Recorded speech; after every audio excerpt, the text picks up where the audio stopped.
All right, welcome back. It's time for another quick little news of the day video here for you guys for September 30th, 2022. We're getting ever closer to the start of the International 11, which means I've been posting a ton of videos and previews for every single team attending this year's International. In case you've missed those, they're my most recent videos on my channel. And in the meantime, before those last chance qualifiers start, I will be finishing the list. We're about halfway through at this point, as well as posting my TI11 predictions and my last chance qualifier preview before October 8th. So a lot of content to come within the next week or so. So if you don't want to miss any of that, feel free to subscribe and hit the bell so you're notified whenever I upload, as well as clicking the top link in the description, which is the link to our Discord, so you never miss a beat. We are getting, again, closer and closer to TI, which means we were bound to receive our list for the TI11 talent, and that is what we got earlier today. And of course, because it's TI, because people are generally picky about who's going to be hosting the biggest and best tournament of the year for Dota, there were some people that were a little bit upset with the list. You know, a lot of unfamiliar faces that maybe don't know too much about Dota getting invited, which people were really particular about. I overall am pretty indifferent to the whole thing. I think it can be a really, really good thing for some people that are newer to the scene or newer to the game to be hosting. I can understand why sometimes it doesn't go all that great, or why some people would be a little bit angry about it. But regardless, I don't think it's terrible. But again, because it's TI11, there are going to be some notable snubs, and that there were. And if you're at all curious about maybe one of your favorite talent members that maybe didn't make the cut, check the list of all the invited talent in the description down below, or in your game client in the Battle Pass tab. So I'm just going to talk about a few here, but again, if you want to check out for your own, feel free to. The first one on my list here is going to be BSJ.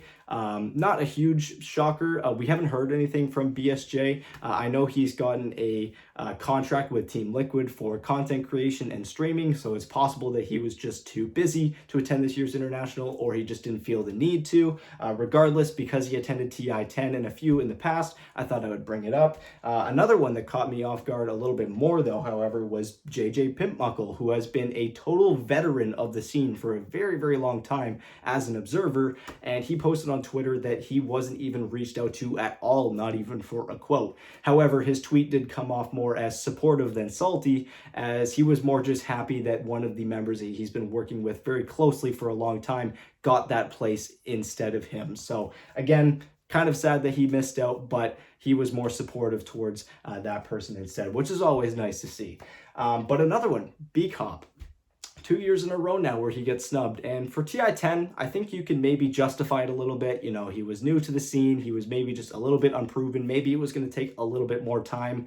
But now that he's missed it again, it really feels like maybe he pissed someone off at Valve or at PGL, because this guy is just way too consistently talented and passionate about the game to have been snubbed once again. And it's especially heartbreaking when you see the message that he posted on his Twitter, where he was contemplating whether or not Dota was a viable career path for him anymore because he missed out on this again, which is very sad because, again, he's super passionate about the game. His casts are always amazing, and it would just be a real shame to lose someone with so much talent just due to lack of opportunity. And in fact, he's not the only member from Southeast Asia and China that got dropped. There was actually a lot of talent specifically from those regions that seemed to have gotten particularly ignored in the hiring process by PGL. So a little unfortunate, but I mean, hey, what can you do? Multi-billion-dollar company, right? And last but not least that I'm going to be talking about in this video is Kyle. And not really a huge shocker. It feels like ever since he's kind of flipped the script on Valve and has been heavily criticizing them over the past few years, it's not really a shocker that he didn't get invited to this year's TI, but he is still pretty talented, fun to watch, and I know a lot of people hate him, but people love to hate him, and people would still tune in if he was casting because they'll hate watch him, but regardless, he will not be attending this year's International. Which kind of segues me into my next segment here, where he goes off on a little bit of a rant towards Valve, PGL, and just the general future of the Dota 2 Pro circuit and where it might be headed, which is a little grim. And I will say this is a little convoluted. If you want to read his full transcription, his text, feel free to do that because it might be a little bit more clear than what I'm able to relay here, but I'll try and give you the gist of it. where essentially he starts off by tackling how odd it is that talent are going to be broadcasting from a separate location. And not only is it a separate location, maybe within the country, within the city of where the actual TI venue is being held in Singapore, but they're broadcasting this from Norway, which is roughly 8 hours behind Singapore, which means the talent members for pretty much every single language besides Russian, and we'll get into that, are going to be broadcasting from nearly the hours from 2 a.m. to about 10 a.m., which is absolutely absurd.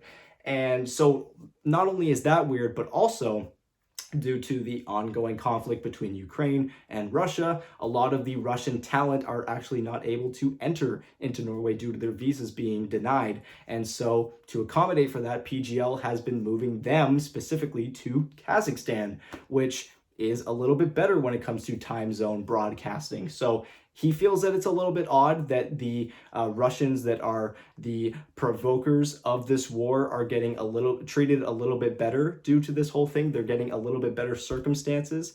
And if you're thinking right away, well, these are just, Russian talent, these are just Russian citizens, they're obviously not provoking the war, they're not part of the government and all that kind of stuff.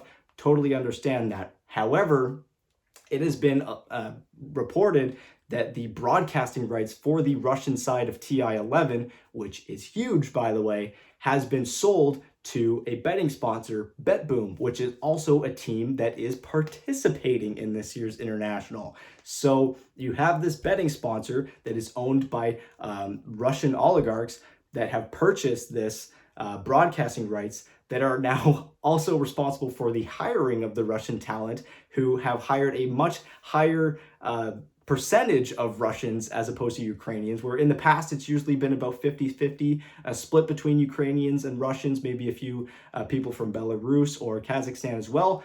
Now it is basically 75% Russians. And not only is it that, but a few of these Russian talent members have been caught on stream playing with the pro-war symbol and just posting this propaganda. So sure, they're not the government that is provoking this war, but they're certainly not doing anything to show that they don't want it. They're in fact doing the total opposite. So this whole thing has been a total shit show. And not only have they sold the broadcasting rights to a betting sponsor, but they've hired a bunch more Russians that seem to be entirely pro-war, which terrible, terrible move.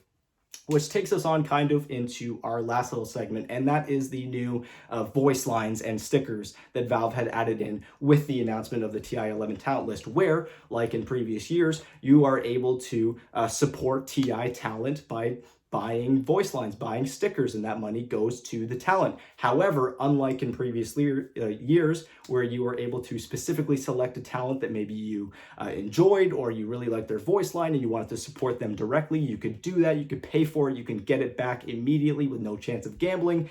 This year, instead, they have put it behind a bit of a gambling treasure where you're not even guaranteed to get the voice line that you might be wanting to, but also all of the money made from the stickers is evenly split across all members, which on the surface sounds fantastic. That means that we're not going to have just a select few talent members running away with all the money, leaving everyone else with virtually nothing. But again, when you think about where this money is going, which is going to a very large proportion of pro-war Russian talent, that's not great, because there is no way to support the talent that you want to support without also supporting them, which is a very terrible business model. And that's not even talking about the fact that, again, you're not even guaranteed to get what you want because it is a gamble. It is a 3% chance to get a voice line at all, not even the one that you maybe want. And in fact, if you want the voice line, if you want a particular voice line, you have a 1 in 1,196